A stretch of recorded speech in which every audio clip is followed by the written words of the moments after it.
ओम नारायण नारायण नारायण नारायण। सभी मित्रों को राम राम। दोस्तों, अभी हम रिव्यू करने वाले हैं जिमी शेरगिल की Your Honour is crime thriller series का। इसके पहले सीजन को 18 जून 2020 को और दूसरे सीजन को 19 नवंबर 2021 यानी अभी 2 महीने पहले सोनी लिव पर रिलीज किया गया। इसके पहले सीजन में लगभग 30 से 40 मिनट के 12 और दूसरे सीजन में वही लगभग 30 से 40 मिनट के 10 एपिसोड्स है। यानी अभी तक इसके कुल मिलाकर 22 एपिसोड्स रिलीज हो चुके हैं और मैंने सबको देखकर कंप्लीट कर लिया है। दूसरे सीजन में जिमी शेरगिल के ही साथ में गुलशन ग्रोवर और माही गिल भी हमें मुख्य भूमिका में दिखाई देते हैं।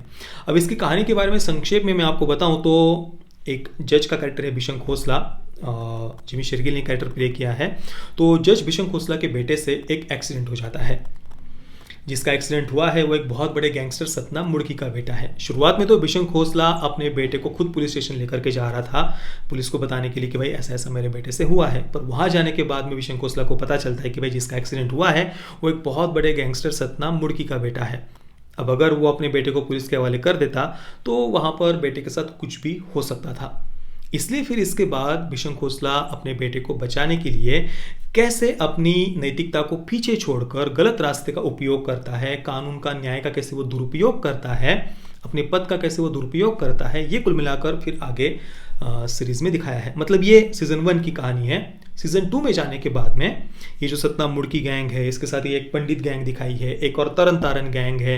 ये सारे गैंग मिलकर बिशंग खोसला का कैसा फ़ायदा उठाने का प्रयास करते हैं। इन सब के बीच में बिशंग खोसला कैसे फंस जाता है, क्या बिशंग खोसला इनके बीच फंस कर रह जाएगा या यहाँ से बाहर निकलेगा या फिर अपराध के रास्ते पर वो चलने लगेगा। आखिर इसमें आगे क्या होगा ये जानने के लिए आपको इसका सीजन 2 देखना पड़ेगा। तो ये थी सीजन 1 और 2 की कुल मिलाकर संक्षेप में कहानी। अब देखिए, इसकी कहानी जो भी है जैसे भी है मतलब ठीक है। मुझे उसमें कोई बहुत ज़्यादा एक्सेप्शनल या कुछ बहुत ही माइंड ब्लोइंग ऐसा भी नहीं लगा और ना ही कुछ बहुत ही ज़्यादा डिसअपॉइंटिंग या बहुत ही प्रॉब्लमेटिक ऐसा भी कुछ भी नहीं लगा। ठीक है, कहानी के बारे में मैं कुछ ज़्यादा डिटेल में यहाँ पर नहीं जाना चाहूँगा। वैसे भी एक इजरायली सीरीज़ है क्वाडो नाम की, उससे ही इसकी कहानी प्रेरित है ऐसा मैंने पढ़ा। मैंने ना ही ओरिजिनल सीरीज़ देखी है और इसकी जो कहानी है उसके बारे में मैंने आपको बताया ही, ठीक थी कहानी। पर एक बात ने मुझे इस सीरीज़ की बहुत ज़्यादा परेशान किया, वो है इसके कैरेक्टर्स। विशेषतः जज बिशंग खोसला के बेटे का जो कैरेक्टर है सीजन 1 में, उसने मुझे सच में परेशान किया। पहले ही एपिसोड से मुझे उस कैरेक्टर की तरफ देखने की इच्छा ही नहीं हो रही थी। भाई इतना ज़्यादा इरिटेट कर रहा था वो कैरेक्टर। मतलब एक तो उसकी कोई भी बात लॉजिकल नहीं लग रही थी बिल्कुल। कोई सेंस है या नहीं इस कैरेक्टर में, ऐसा हमें उसकी तरफ देखकर बस लग रहा था। ठीक है, उसको आपको मेंटली थोड़ा सा अस्थिर दिखाना है, अंदर से बहुत ज़्यादा वो परेशान है ये आपको दिखाना है, वो भी ठीक है। पर ना, डायरेक्टर हमें उन सब बातों को जस्टिफाई नहीं कर पाए हैं। उसकी कोई भी बात गले के नीचे नहीं उतरती, सही नहीं लगती है। वो कैरेक्टर मुझे बस इरिटेट कर रहा था सीजन 1 में, जज बिशंग खोसला के बेटे का। और एंडिंग में जाकर जो एक रीज़न भी दिया गया है उसकी ये सब इस प्रकार के बर्ताव के पीछे का, वो भी कहीं से भी सही नहीं लगता है। इवन जो एंडिंग में सीजन 1 के एंडिंग में जो रीज़न दिया गया है उसके बेटे के ये सब करने के पीछे का, वो देखने के बाद में तो और ज़्यादा गुस्सा आता है उसके बेटे का कि भाई उसे तो और ज़्यादा समझदारी से इस पूरी कंडीशन को, इस पूरी सिचुएशन को उसको हैंडल करना चाहिए था। चलो उसके बेटे को छोड़ दो, इवन बिशंग खोसला का भी जो कैरेक्टर है जज का, वो भी इस पूरी सिचुएशन को जिस प्रकार से हैंडल करता है, उनमें से कई सारी बातें हमें इलॉजिकल लगती है और कुछ बातें तो हमें परेशान करती है। उसके बहुत सारे निर्णय हमें काफ़ी बचकाने लगते हैं। एक जज है, वो बहुत सारे रास्ते थे उसके पास में, बहुत आसानी से वो अपने बेटे को बचा सकता था, बहुत बेटर वे में इस सिचुएशन को वो हैंडल कर सकता था। पर अभी उसकी कई सारी बातें जैसे कि मैंने कहा इलॉजिकल लगती है, बचकानी लगती है और इवन उसके कुछ निर्णय हमें यहाँ पर सीरीज़ में सीजन 1 में परेशान भी करते हैं। पर सीजन 2 में आने के बाद में ये परिस्थितियाँ थोड़ी सी सुधरती है। बिशंग खोसला के बेटे ने भी सीजन 2 में मुझे कम परेशान किया और बिशंग खोसला का कैरेक्टर मुझे थोड़ा सा ठीक भी लगा सीजन 2 में आने के बाद में। पर ये जर्नी बहुत कठिन थी सीजन 2 तक आने की। मुझे पूरी सीरीज में बस जिमी शेरगिल का परफॉर्मेंस पसंद आया।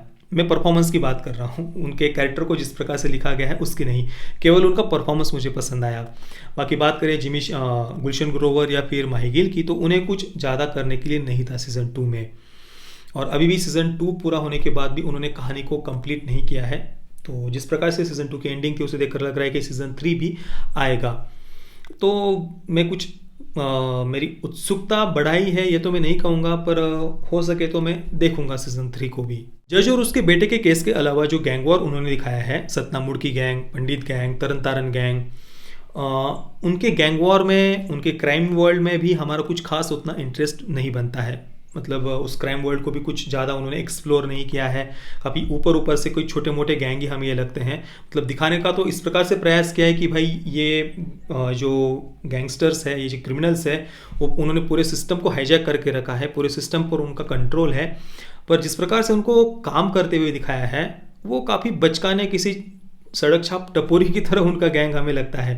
मतलब सतनाम मुर्की हो गया, या उनका जो बेटा है वो, उसको जिस प्रकार से सीजन 2 में दिखाया है, भाई इतनी बड़ी अगर वो गैंग है कि भाई जज इतना डर रहा था, पुलिस उसके आगे पूरी तरीके से घुटने टेक चुकी है, सिस्टम घुटने टेक चुका है, इतना बड़ा अगर वो गैंगस्टर है तो उसे उस प्रकार से दिखाना भी चाहिए था। पर अभी उतना कुछ बहुत बड़ा उनका क्राइम वर्ल्ड हमें देखने को नहीं मिलता, चाहे पंडित गैंग हो, सतनाम मुर्की गैंग हो, या तरन तारन गैंग। मतलब ठीक है, गुलशन ग्रोवर, माही गिल, उनका जो क्लब वगैरह दिखाया है, बस वही तक उनका थोड़ा सा ड्रग वगैरह जो दिखाया है वही तक सीमित है क्राइम वर्ल्ड।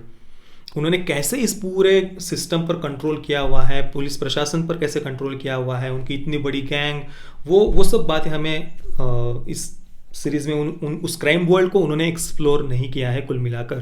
तो वीडियो के अंत में मैं बस यही कहूँगा कि सीजन 2 सीजन 1 से बेटर था, पर इसे आपको देखना ही चाहिए ऐसा मैं नहीं कहूँगा। पर अगर आप देखना चाहते हैं जिमी शेरगिल के लिए तो देख सकते हैं। बस सीजन 1 से बिल्कुल भी कोई एक्सपेक्टेशंस मत रखना और थोड़ा सा परेशान होने के लिए तैयार रहना।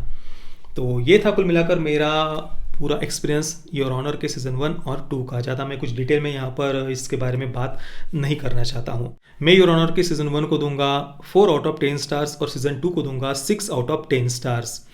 पेरेंटल गाइडेंस की कोई आवश्यकता नहीं है। इसमें स्ट्रॉन्ग लैंग्वेज, थोड़ा बहुत वायलेंस और ड्रग्स, कुछ सेक्स सीन वगैरह भी है, तो परिवार के साथ में देखने जैसी तो ये सीरीज़ बिल्कुल भी नहीं है। बाकी दोस्तों, आपने अगर इस सीरीज़ को देखा है तो आपका एक्सपीरियंस कैसा रहा मुझे आप नीचे कमेंट में अवश्य बताइए। वीडियो देखने के लिए आप सभी मित्रों का बहुत बहुत धन्यवाद। जय श्री राम, वंदे मातरम।